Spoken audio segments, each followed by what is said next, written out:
नमस्कार, total health में आप सभी का स्वागत है। मैं हूं किरण भारद्वाज। अक्सर जीवन में जब विपत्ति या संकट आता है तो एक साथ आता है, व्यक्ति खुद को समस्याओं में घिरा हुआ महसूस करता है और उसको अक्सर ऐसा लगता है कि शायद वो इससे निकल नहीं पाएगा। हमारे स्वास्थ्य के साथ भी कई मायनों में ऐसा ही होता है।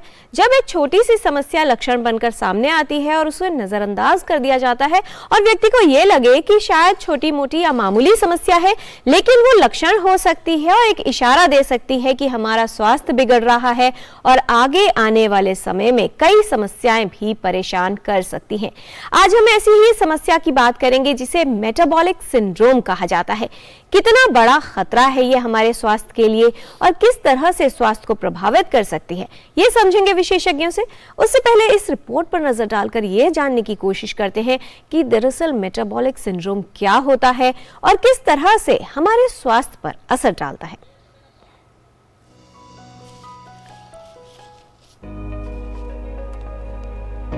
मेटाबॉलिक सिंड्रोम एक जटिल स्वास्थ्य समस्या है जो कई मायनों में स्वास्थ्य के लिए हानिकारक है। मेटाबॉलिक सिंड्रोम यानी कई तरह की समस्याओं का एक साथ होना, जिससे बहुत सी स्वास्थ्य समस्याओं से ग्रस्त होने का खतरा बढ़ जाता है। आजकल की अनियंत्रित जीवन शैली से हमारे शरीर और स्वास्थ्य पर गंभीर असर हो रहा है, जिससे स्वास्थ्य समस्याएं होने की संभावना बढ़ गई है। ऐसी ही समस्या है मेटाबॉलिक सिंड्रोम। मेटाबॉलिक सिंड्रोम जिससे आपको भविष्य में मधुमेह, हृदय रोग, स्ट्रोक जैसे रोगों की संभावना बढ़ जाती है। मेटाबॉलिक सिंड्रोम से उच्च रक्तचाप, रक्त में शर्करा की मात्रा अधिक होना, कमर के आसपास चर्बी जमा हो जाना और असामान्य कोलेस्ट्रॉल के स्तर शामिल हैं। जब इस प्रकार की तीन स्थितियां एक साथ मिल जाती हैं, उसे मेटाबॉलिक सिंड्रोम कहा जाता है। मेटाबॉलिक सिंड्रोम से जुड़े अधिकांश विकारों में संकेत या लक्षण नहीं होते। एक संकेत जो दिखाई देता है वो है कमर का बढ़ा हुआ घेरा। यदि आपको रक्त में शर्करा की मात्रा अधिक नजर आ रही है तो आप मधुमेह रोग के शिकार हो सकते हैं। मेटाबॉलिक सिंड्रोम होने पर जीवन शैली में बदलाव करने से इससे होने वाली जटिलताओं से बचा जा सकता है। तो जानिए कि मेटाबॉलिक सिंड्रोम का कारण क्या है और मेटाबॉलिक सिंड्रोम से बचाव कैसे किया जा सकता है। किरण भारद्वाज, डीडी न्यूज। जब संकट या विपत्ति के लिए पहले से तैयारी की जाए तो उससे निपटना आसान हो जाता है।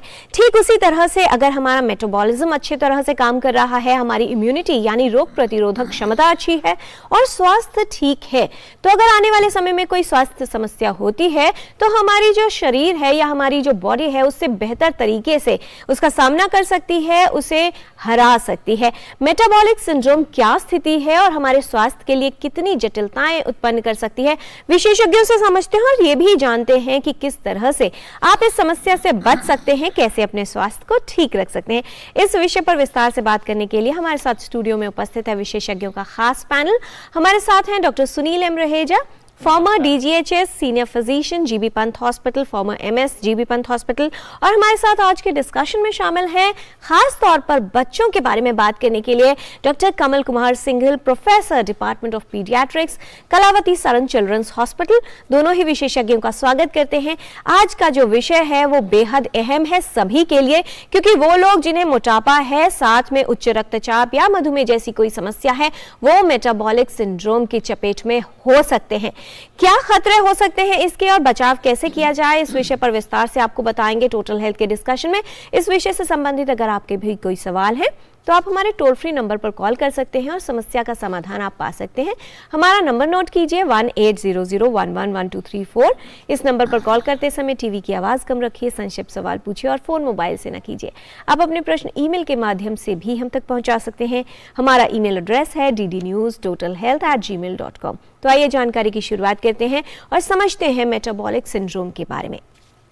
डॉक्टर रहेजा, सबसे पहले आपसे समझना चाहेंगे, स्वास्थ्य की बात आती है, स्वास्थ्य की चिंता की बात आती है, कितना महत्वपूर्ण लगता है आपको जब मेटाबॉलिक सिंड्रोम का जिक्र आता है? कितना बड़ा खतरा, कितनी जटिलता है स्वास्थ्य के लिए? मेटाबॉलिक सिंड्रोम एक ग्रुप ऑफ साइन और मेटाबॉलिक चेंजेस हैं बॉडी के अंदर, जिसकी वजह से हमें कार्डियोवास्कुलर डिसीजेज होने के चांसेस बढ़ जाते हैं, जैसे कि coronary artery disease, heart attack, stroke, high blood pressure, diabetes. तो इसके अंदर हम देखते हैं कि जो इम्पोर्टेंट चेंजेस, मेटाबॉलिक चेंजेस आते हैं बॉडी में, जैसे कि अगर ब्लड प्रेशर आपका 135/85 मिलीमीटर ऑफ मर्करी से ज़्यादा है। दूसरा हम कहते हैं मेटाबॉलिक चेंजेस जिसमें कि ट्रंकल ओबेसिटी, यानी कि कमर, जैसे आपने बताया उसमें जी। कमर का जो घेरा है वो अगर फीमेल्स में 88 सेंटीमीटर से अधिक है या मेंस में 100 सेंटीमीटर से अधिक है, तो हम इसको कहते हैं ट्रंकल ओबेसिटी, यानी पियर शेप्ड बेली और पॉट बेली, जिसको हम कहते हैं तोंद का निकल आना। आपका वेट बेशक नॉर्मल है, लेकिन आपका अगर पेट बाहर निकला हुआ है तो आप ट्रंकल ओबेसिटी की कैटेगरी में आते हैं। इसके लिए हम वेस्टिफ रेशो भी लेते हैं। इसके अलावा आपका जो फास्टिंग ब्लड ग्लूकोज लेवल अगर 100 मिलीग्राम पर DL से अधिक है, that is impaired fasting glucose, या आपका जो HDL जो अच्छे वाला कोलेस्ट्रॉल है, मेंस में 40 मिलीग्राम पर DL से कम है और फीमेल्स में 50 मिलीग्राम पर DL से कम है, या फिर ट्राइग्लिसराइड लेवल 150 मिलीग्राम पर DL से अधिक हैं, तो यदि इनमें से हम देखते हैं कि और इम्पेयर्ड इंसुलिन रेजिस्टेंस भी बढ़ गया है आपका, तो हम अगर इसमें 3 चीजें हैं तो हम इस पेशेंट को मेटाबॉलिक सिंड्रोम की कैटेगरी में लेते हैं। और इसकी वजह मेनली वही है कि हमारा, अगर हम फिजिकल एक्टिविटी नहीं कर रहे, खान पान का ध्यान नहीं रख रहे, हम मोटे हो गए हैं, और इसके अलावा एज के साथ भी मेटाबॉलिक जो सिंड्रोम है इसके चांसेस अधिक होते हैं, और कुछ एक जैसे अनुवांशिक, जिसको कहते हैं जेनेटिक फैक्टर्स, राइट, इसका भी इसमें 10-20% तक रोल है। लेकिन प्राइमरली हम बताना चाहेंगे कि it is a combination of genetic factor predominantly by the environmental factor, हमारा जो लाइफस्टाइल कैसा है। जी, तो कई सारे कारक हैं। 2 महत्वपूर्ण बातें सामने आई कि अगर आप पतले हैं लेकिन आपकी कमर का घेरा या तोंद निकली हुई है, तब भी आप उस कैटेगरी में आ सकते हैं, यानी आपको खतरा हो सकता है। और दूसरी बात, बहुत सारे कारक हैं जो इसके खतरे को बढ़ाते हैं, लेकिन उसमें से कुछ कारक ऐसे हैं जिन्हें नियंत्रित किया जा सकता है। डॉक्टर कमल कुमार सिंघल, बच्चे, अगर बच्चों की बात की जाए तो अक्सर जो थोड़े मोटे बच्चे होते हैं उनको कहा जाता है खाते पीते घर के बच्चे हैं, चबी माना जाता है, हेल्दी माना जाता है। बच्चों के लिए मोटापा, क्योंकि चाइल्डहुड ओबेसिटी एक बड़ी समस्या के रूप में हमारे सामने है, कितना बड़ा खतरा हो सकता है आने वाले समय के लिए, जटिलताएं कितनी हो सकती हैं? तो बच्चों में अगर हम देखें तो जो ये मोटापे की समस्या है इसके लिए बच्चा किसी हद तक, सिर्फ बच्चा तो जिम्मेदार होता ही नहीं, ये आमतौर पर एक परिवार की प्रॉब्लम होती है। और अगर हम सिर्फ बच्चे को कोशिश करें समझाने की या बच्चे को कंट्रोल करने की कोशिश करें तो वो आमतौर पर काम करता नहीं है। तो ये फैमिली की प्रॉब्लम है बजाय कि एक बच्चे की प्रॉब्लम है। अब अगर हम देखें कि ये क्यों होता है, जैसे डॉक्टर साहब ने बताया कि कॉम्बिनेशन ऑफ फैक्टर्स के जेनेटिक या अनुवांशिक फैक्टर्स भी हैं, उसके ऊपर एनवायरमेंटल फैक्टर हैं, पर प्रेडोमिनेंटली एनवायरमेंटल फैक्टर हैं। अगर आप देखें कि आज का डेटा अगर देखें तो जैसे US में 1/3 बच्चे, इवन एडल्ट्स जो हैं वो ओबीज कैटेगरी में आते हैं, जो नेक्स्ट 1/3 हैं वो ओवरवेट वाली कैटेगरी में आते हैं। तो ये जो वक्त के साथ जो हमारे को आसानी से खाना हर जगह अवेलेबल है, हमारे लाइफस्टाइल में चेंजेस आ गए हैं, हम उतनी ना एक्सरसाइज कर पाते हैं, ना हम इतना चल पाते हैं, मशीनों ने जितनी हमारी मदद की है, चाहे वो कार्स हों, चाहे लिफ्ट्स हों, चाहे एलिवेटर्स हों, वो हमारे लाइफस्टाइल चेंजेस की वजह से ये सारी चीज़ें हमारे अंदर उसकी वजह से आ रही हैं। अब कुछ बच्चे हैं जिनमें सिर्फ ये मोटापे पे बात रुकती नहीं है, उसके आगे जैसे मेटाबॉलिक सिंड्रोम हम एक टेक्निकल वर्ड बोलते हैं, उसका मोटा सा मतलब ये है कि अगर उसके अंदर उसके साथ बीपी भी बढ़ने लग जाए, अगर उसके साथ शुगर भी आने लग जाए, उसके साथ आपका लिपिड प्रोफाइल भी चेंज होने लग जाए, तो हम कहते हैं कि एक मेटाबॉलिक सिंड्रोम है जो इसमें एडिशनली आ गया है। अगर ये आ जाए तो फिर आपके जो रिस्क्स होते हैं जैसे कार्डियोवास्कुलर स्ट्रोक के, वो रिस्क बढ़ जाते हैं। बट वापस अगर आकर के देखें तो सारी की सारी जो चीज़ जो एक जगह से शुरू हो रही है, एक हेल्दी लाइफस्टाइल, तो सिर्फ डाइट नहीं, एक हेल्दी लाइफस्टाइल जिसमें एक्टिविटी और खाना दोनों को एक सम्मिलित, एक बैलेंस तरीके से अगर यूज़ किया जाए तो आप इसको अच्छे से आप हैंडल भी कर पाएंगे। जी, और कैसे किया जा सकता है इस पर विस्तार से बात करेंगे। बहुत सारे ईमेल्स हमारे पास आने लगे हैं। डॉक्टर जो सुमन जी हैं, उनका ईमेल है, वो ये कह रही हैं कि उनका वजन है 78 किलोज, उनकी एज है 17 वर्ष, तो वो ये जानना चाह रही हैं कि क्या कोई क्विक फिक्स सॉल्यूशन हो सकता है, उनसे एक्सरसाइज नहीं होती है, क्या कोई क्विक फिक्स सॉल्यूशन हो सकता है अपना मोटापा कम करने का, क्योंकि जिस तरह के डिस्कशन चल रहा है और समस्याएं बताई जा रही हैं वो थोड़ी सी चिंतित हैं। जानना चाह रही हैं कि क्या डाइटिंग करना या बेरियाट्रिक सर्जरी करवाने जैसे ऑप्शंस की तरफ जाना चाहिए। इन्होंने अपना हाइट नहीं बताया, क्योंकि हम जब ओबेसिटी या मोटापे का डेफिनेशन जो है वो हम बॉडी मास इंडेक्स से कैलकुलेट करते हैं। 5'3" इन्होंने अपनी हाइट 5'3", यानी कि इनका 157 सेंटीमीटर के आसपास है जी। हाइट। तो इनका अगर आप देखें, हम इसको कैलकुलेट करेंगे weight in kilogram divided by height in metre square. तो जो इंडियन पॉपुलेशन के लिए जो स्टैंडर्ड है 18.5 to 23 आपका बॉडी मास इंडेक्स या BMI जिसको कहते हैं वो नॉर्मल है। 23 से अधिक अगर है तो हम ओवरवेट की कैटेगरी में आ जाते हैं, और अगर 25 से अधिक है तो हम ओबीज या मोटापे की तरफ चले जाते हैं। हालांकि इंटरनेशनली जो इसका कट ऑफ फिगर है जी अप टू 25 माना गया है। यस, आप नॉर्मल हैं। 25 to 30 आप ओवरवेट में आते हैं, 30 एंड अबव आप ओबीज कैटेगरी या मोटापे की कैटेगरी में जाते हैं जी। तो जैसा ये बता रहे हैं, इनका 5 फुट 3 इंच हाइट है, 150। और दूसरा जो आसान तरीका है कि आप हाइट इन सेंटीमीटर लेके उसमें से 100 माइनस कर दीजिए तो you will get an approximate weight. जैसे इनका 157 है सेंटीमीटर, तो इनका वेट अराउंड 56 किलो के आसपास होना चाहिए, आसान 56 तौर से पर अगर 58। देखा जाए। हाँ जी। और दूसरी चीज के लिए हमें कैलकुलेटर चाहिए, मतलब वो थोड़ा तो क्या इन्हें ये जानना चाह रहे हैं कि आप quick fix अप्रोक्सीमेटली solution के- 20 kg वेट ज्यादा है। तो इसमें सबसे इंपॉर्टेंट बात यह है कि इसमें कोई फास्ट फिक्सिंग सोल्यूशन नहीं है मोटापा कम करने का। सबसे इंपॉर्टेंट बात है क्रैश डाइटिंग कोई सोल्यूशन नहीं है। क्रैश डाइटिंग करने से हमारे शरीर में नुकसान होगा। तो आपको एक रियलिस्टिक गोल सेट करना है कि जैसे आप 3500 कैलोरीज के ऊपर अगर आप कट करते हैं तो आपका आधा किलो वजन कम होगा।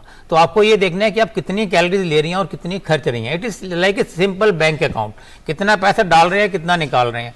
तो यदि आप 7000 प्लस कैलोरीज ले लेते हैं तो आपका 1 किलो वजन बढ़ जाता है। तो आपको ये देखना है कि आपको कैलोरीज इनटेक कम करना है, फिजिकल एक्टिविटी को धीरे धीरे बढ़ाना है, जिसमें कि आप एरोबिक एक्सरसाइज कर सकते हैं, डांसिंग, साइकिलिंग, वॉकिंग, जॉगिंग, या आप कुछ स्पोर्ट्स को भी अगर आप एंजॉय करते हैं तो वो कर सकते हैं, या अगेंस्ट रेजिस्टेंस अब वो कहते हैं वो करना चाहिए, योगा करना चाहिए, सूर्य नमस्कार, डीप ब्रीदिंग, इन सब से हमारा वेट कम होता है। दूसरा, खाने पीने में आप फैट की मात्रा कम कर दीजिए, फाइबर की मात्रा बढ़ा दीजिए। जितने भी वाइट्स हैं, जिसमें कि वाइट शुगर आपको कट करना है, आपको मैदा, वाइट फ्लोर उसको कम करना है, सफ़ेद नमक को भी कम करना चाहिए, क्योंकि ये भी जो नमक है अपने आप में एक हाई ब्लड प्रेशर की तरफ आपको ले जाता है जी। तो आपको ये देखना है कि आप जो आप आजकल एक हम कहते हैं स्मार्ट प्लेट कॉन्सेप्ट है, एक आप अपने खाने की थाली का साइज छोटा कर दीजिए, उसमें आधे प्लेट में आपको सैलेड्स और फाइबर वाली चीज़ें लेनी है, जिसमें कि स्प्राउटेड दाल, चना, साबुत राजमा, ऐसी चीज़ें लेनी है। सैलेड, खीरा, ककड़ी, प्याज, टमाटर, ये सब लेना है, और सलाद के पत्ते जो आपको अच्छे लगते हैं, उसमें नींबू मसाला भी डाल सकते हैं। उसके 1 क्वार्टर में आपने प्रोटीन वाली चीज़ लेनी है, जिसमें कि चना, दाल, पनीर, अगर नॉन वेजिटेरियन है तो आप मीट या हम कहते हैं कि फिश एंड वाइट मीट जो है वो ज़्यादा अच्छा है। और जो बाकी जो 1 क्वार्टर है उसमें आप कार्बोहाइड्रेट या रिफाइंड उसको लीजिए। तो आपको ये देखना है कि आपको रिफाइंड शुगर, मैं तो कहता हूँ कि जो व्हाइट कार्बोहाइड्रेट है मैदा, ये भी एक रिफाइंड शुगर है, जिसमें कि बेकरी प्रोडक्ट्स आते हैं, आपके जितने बिस्कुट हैं, रस हैं, और समझने की बात है जितने भी फास्ट फूड है, पिज़्ज़ा, बर्गर, ये सब मैदे और हाई कैलोरी डेंस हैं, फैट से भरे हुए हैं, चाउमीन। और ये मेटाबॉलिक सिंड्रोम इसलिए ज़्यादा बहुत तेजी से बढ़ा है। यदि आप देखें 1980 के मुकाबले अभी ये ऑलमोस्ट इसके पेशेंट्स इंडिया के अंदर ही 4 गुना बढ़ गए हैं, क्योंकि हम पहले पूड़ी पकोड़े, समोसे, तेल वाले अचार ये तो खाते ही थे, उसके साथ हमने जो फास्ट फूड खाना शुरू कर दिया, तो इसलिए और फिजिकल एक्टिविटी कम हो गई आधुनिक जीवन शैली तो जंक फूड नहीं होना चाहिए, इस इस पर ध्यान रखना है, क्योंकि जंक उसका नाम इसीलिए रखा गया है कि कैलोरीज ज्यादा होती हैं, लेकिन फॉल्स कैलोरीज होती हैं।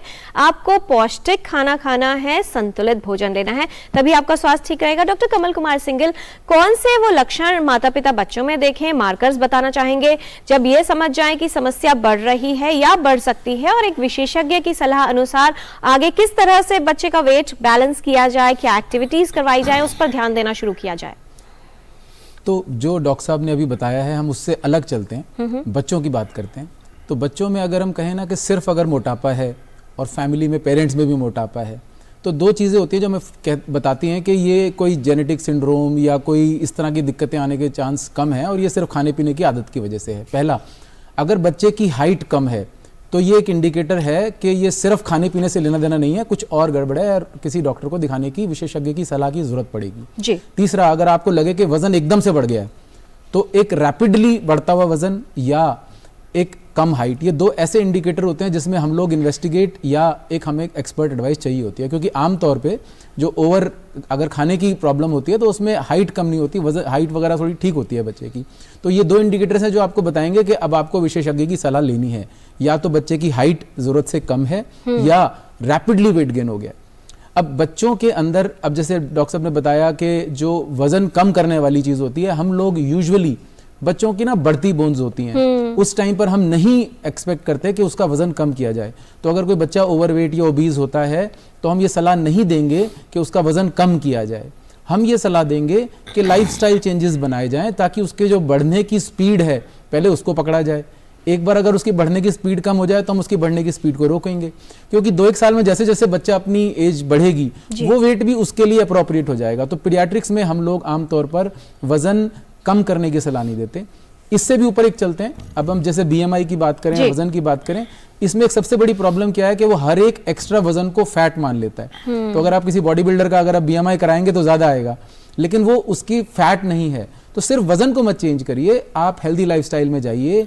आपके वजन कम होने से पहले आपकी एक्टिविटी से आपका जो मेटाबॉलिक जो है वो सब इंप्रूव हो जाएगा, तो हेल्थ एज सच इंप्रूव हो जाएगी, वजन फॉलो करता है। तो सिर्फ वजन को इतना नहीं देखना ध्यान से, it has to be overall healthy lifestyle. जी डॉक्टर कमल कुमार सिंघल, एक छोटा सा सवाल, और अगर इस तरह की समस्या चलती है, यानी एडोलेसेंट एज ग्रुप में भी वजन बढ़ा रहता है, तो क्या कुछ और समस्याओं का खतरा हो सकता है उस एडोलेसेंट को या किशोर को? तो अगर वजन बहुत ज़्यादा हो तो इसके बहुत सारे कॉम्प्लिकेशंस होते हैं। अगर हम कहें कि मैकेनिकल कॉम्प्लिकेशंस होते हैं तो कुछ बच्चों को सोते हुए खराटे आना, उसकी वजह से उसकी कॉम्प्लिकेशंस होना, ये बहुत वो हो जाता है। और अगर उसकी वजह से उसकी नींद खराब हो रही है तो अगले दिन उसकी स्कूल में लर्निंग, नींद ज़्यादा स्कूल में आएगी, वो उतनी अच्छी लर्निंग नहीं कर पाता। दूसरा होता है कि वज़न ज़्यादा होने की वजह से आपको शुगर की दिक्कतें, हाइपरटेंशन की दिक्कतें या ब्लड उच्च रक्तचाप की दिक्कतें, ये सारी होने के चांस ज़्यादा हो जाते हैं। और अगर वज़न ज़्यादा है तो कुछ खास तरह के फ्रैक्चर्स होते हैं, वो इस एज ग्रुप में ज़्यादा होते हैं। और कुछ बच्चे जो होते हैं इसका मानसिक असर बहुत पड़ता है, तो कुछ बच्चों को डिप्रेशन, एंग्जाइटी और बाकी बच्चों के साथ खेल ना पाना, अपने आप में बंद रहना, अब ये सब चीजें जो हैं it can affect physical as well as the mental health of a person. जी, और खास तौर पर किशोरियों में अपने लुक्स को लेकर जो है बहुत ज्यादा हीन भावना भी आ जाती है कि अच्छे नहीं दिखते हैं, तो वो सारी चीजें भी इसके साथ जुड़ी रहती हैं। डॉक्टर सुनील एम रहेजा, अगर बात करें कॉम्प्लिकेशंस की, किसी को मेटाबॉलिक सिंड्रोम की कैटेगरी में लेकर आ गए, डायग्नोसिस हो गया कि व्यक्ति को मेटाबॉलिक सिंड्रोम है, किस तरह के चेक्स रेगुलर तौर पर करवाने होंगे और इस कंडीशन को मैनेज करने के लिए, इसका प्रबंधन करने के लिए आपने डाइट की बात की है, एक्सरसाइज की बात की है, उसके अलावा और कौन से पैरामीटर्स हैं जिनका चेक रखना बहुत जरूरी है? ये बहुत अच्छा प्रश्न है कि जैसा मैंने बताया कि जैसे जैसे हमारी एज बढ़ती है तो मेटाबॉलिक सिंड्रोम के जो चेंजेस हैं, मेटाबॉलिक चेंजेस आते हैं जी। तो जैसे हमने देखा कि जो साउथ ईस्ट एशिया में जितने भी कंट्रीज हैं, हम जेनेटिकली प्रोन है मेटाबॉलिक सिंड्रोम के लिए। तो एक तो हमें ये देखना है कि स्ट्रेटिफिकेशन करना है, यदि आपकी फैमिली में किसी को हाई ब्लड प्रेशर है, डायबिटीज़ है, मोटापा है, तो आपको भी अपना चेकअप रेगुलर कराना है। ऐसे पेशेंट्स को थोड़ा जल्दी चेकअप करा लेना चाहिए। एक बार हम कहते हैं कि 40 इयर्स एंड अबव तो सभी को एक बार अपना कंप्लीट फिजिकल चेकअप कराना चाहिए, जिसमें कि ब्लड प्रेशर, ब्लड शुगर, आपका लिपिड प्रोफाइल जो हम कहते हैं HDL, good cholesterol, triglycerides, LDL, ये सारी जांच होनी चाहिए।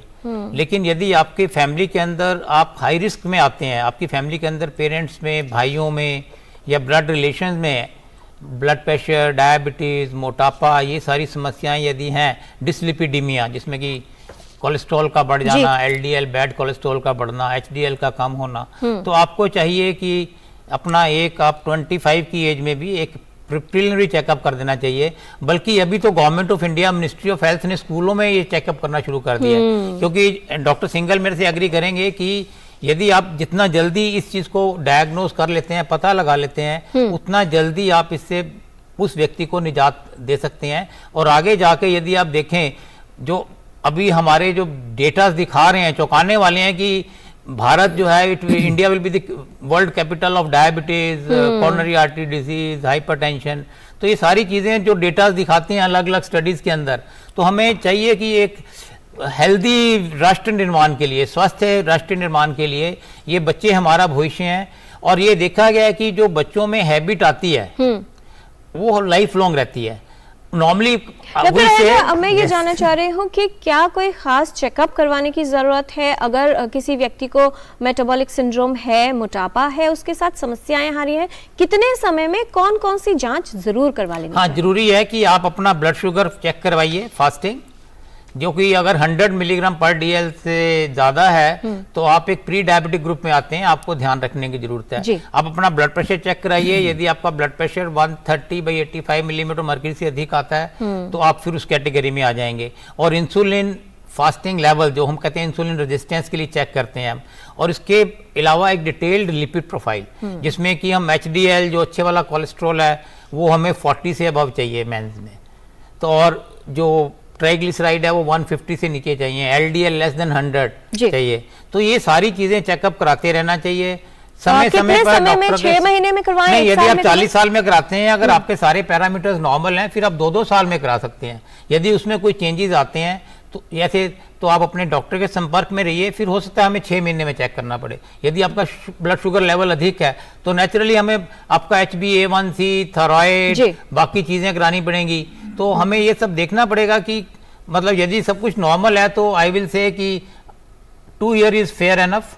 And after the age of 50 जो है भारत में हाई ब्लड प्रेशर के 50% पेशेंट्स हैं जी। तो एक बार जांच 40 वर्ष की उम्र से करवा ली जाए। बिल्कुल। एक डॉक्टर एक कॉलर है हरियाणा से जिन्होंने फोन किया है, क्या जानना चाहती हैं आप, बताएं अपना सवाल। हाँ जी, मैंने अपने बेटे के बारे में पूछना है जी। मेरे बेटे की उम्र जैसे 21 साल है और हाइट रुक गई थी उसकी जी, हाइट भी कम है और मोटापा है। तो हाइट क्या चांस है कुछ खाने पीने में चेंज करने से या जी? Height doctor Kamal Kumar single 21 वर्ष की आयु ऑलरेडी हो चुकी है, मोटापा है, क्या हाइट बढ़ने की संभावना वो पूछ रहे हैं, लेकिन मोटापा कम करने के लिए भी आप कुछ टिप्स अगर बता पाएं। तो जैसे मैंने बताया कि कुछ पॉइंटर्स होते हैं या कुछ चीज़ें होती हैं जिनसे हम कह सकते हैं कि सिर्फ खाने पीने से ये बात नहीं सेटल होगी।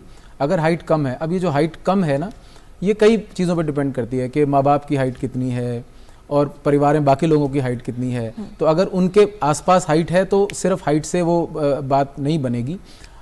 दूसरी चीज़ जो आती है कि अगर कोई एकदम से गेन हुआ हो वज़न, अब 21 साल की उम्र में आमतौर पर एक वयस्क की जो जितनी हाइट होती है आमतौर पर वो उतनी अचीव कर लेता है, तो उसके बाद हम लोग उस हाइट में बहुत ज़्यादा फ़र्क नहीं कर पाएंगे जी। अब जहाँ तक बची वज़न की बात, तो क्योंकि 21 साल है, अब इसके बाद तो हमारे लिए कोई हाइट को बढ़ाने के ऑप्शंस बहुत कम हो जाते हैं। लेकिन बच्चों में जैसे हम बात करें ना, जैसे डॉक्टर साहब ने बड़े स्पेसिफिक कट ऑफ्स बताए हैं कि 30 BMI के ऊपर ये ओबेसिटी हो जाती है। हमारे बच्चों में एज के हिसाब से, उम्र के हिसाब से ये चीज़ें अलग अलग होती हैं। तो वही कट ऑफ एक 10 साल के बच्चे के लिए हो सकता है ओबेसिटी हो, और वही कट ऑफ एक 14 साल के बच्चे के लिए हो सकता है नॉर्मल में आ जाए। तो एक सिंगल कट ऑफ आपको बच्चों के अंदर नहीं मिलेगी। और जैसे मैंने पहले ही बताया था, बढ़ती बोन्स होती हैं, हमने वजन कम करने की बच्चों में कोशिश नहीं करनी। पर ये 21 साल के हैं, 21 साल में अगर सिर्फ वजन की दिक्कत है तो ओवरऑल हेल्दी लाइफस्टाइल की हम बात करेंगे, खाना पीना, एक्सरसाइज, इन दोनों को मिला करके। अब छोटे बच्चे होते हैं तो मैं उसमें वो स्क्रीन टाइम और वो भी बोलता, बट जो 21 साल के हैं तो एक विशेषज्ञ से सलाह आप फिर भी जरूर ले लें। समय बहुत ही कम बचा है, छोटे छोटे सवाल और उनके छोटे छोटे जवाब हम चाहेंगे। डॉक्टर रहेजा, एक सामान्य वयस्क के लिए आइडियल वजन कितना होना चाहिए? जैसे मैंने बताया कि हाइट इन सेंटीमीटर -100 कर लीजिए जी, तो that will be the approximate right. Doctor single, क्या मोटा बच्चा ही स्वस्थ बच्चा माना जाए? बिल्कुल नहीं। स्वास्थ्य जो है वो वजन से अलग होता है। तो जो वजन उसकी हाइट और उसकी उम्र के हिसाब से होना चाहिए, उसी में वो अपना पोटेंशियल अचीव कर पाएगा, चाहे वो खेल कूद में हो, चाहे वो पढ़ाई में हो जी।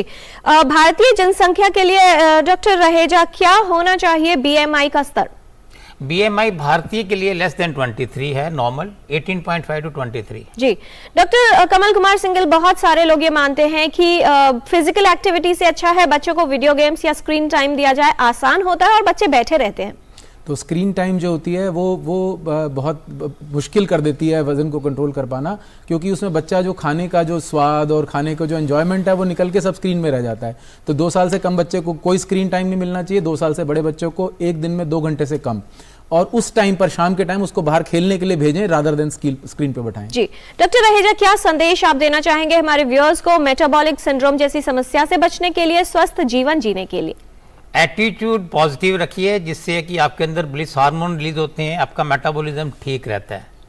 B, blood pressure, blood sugar को नियंत्रण में रखिए। सी, अपना कोलेस्ट्रॉल या लिपिड प्रोफाइल करवाते रहिए, नियंत्रण में रखिए। डी, अपने डाइट का, खान पान का ध्यान रखिए। ई, एक्सरसाइज, व्यायाम रेगुलर करिए, yoga, meditation, exercise, sports, outdoor activity, indoor activity करते रहिए। और एफ, follow the advice what we have given. जी डॉक्टर कमल कुमार सिंघल, आपका संदेश हमारे व्यूअर्स के लिए और खास तौर पर बच्चों के लिए, उनके माता पिता के लिए? तो मैं बच्चों के लिए नहीं, बच्चों के माता पिता के लिए संदेश है, बच्चे को ना बताएं कि उसे क्या खाना है और क्या करना है, बच्चे को करके दिखाइए। बच्चा आपको फॉलो करता है बिना आपके कहे, लेकिन अगर आप नहीं कर रहे हैं और बच्चे से एक्सपेक्ट करते हैं कि वो करेगा तो वो नहीं होगा। जी बहुत धन्यवाद इस तमाम जानकारी के लिए doctor Kamal Kumar Singhal. Doctor Sunil M Raheja आपने जानकारी दी है, ये बताया है कि स्वास्थ्य को कैसे ठीक रखा जा सकता है, और स्वस्थ रहने के लिए यानी हेल्थ के लिए कहा जाता है being healthy is as simple as ABC, लेकिन आज हमारे विशेषज्ञों ने बताया है ABCDEF। इन सभी बातों को अगर आप ध्यान रखते हैं, अपने स्लीप को कंट्रोल रखते हैं, वजन नियंत्रित रखते हैं, खान पान पर ध्यान देते हैं, अपने लिपिड प्रोफाइल्स, कोलेस्ट्रॉल लेवल्स को नियंत्रित रखते हैं, तनाव को दूर रखते हैं और एक स्वस्थ जीवन शैली अपनाते हैं, योग को अपनाते हैं, तो आप भी स्वस्थ जीवन जी सकते हैं। स्वस्थ रहिए और रोगों को दूर रखने का पूरा प्रयास कीजिए, क्योंकि अगर आपका स्वास्थ्य ठीक होगा तो बहुत सारी बीमारियों का खतरा कम हो जाएगा। खुश रहिए, मुस्कुराते रहिए। स्वास्थ्य संबंधित जानकारी हम आप तक ऐसे ही पहुंचाते रहेंगे। मिलेंगे एक नए विषय के साथ कल यानी रविवार को। फिलहाल के लिए टोटल हेल्थ में बस इतना ही। हमारी पूरी टीम को दीजिए अनुमति। नमस्कार।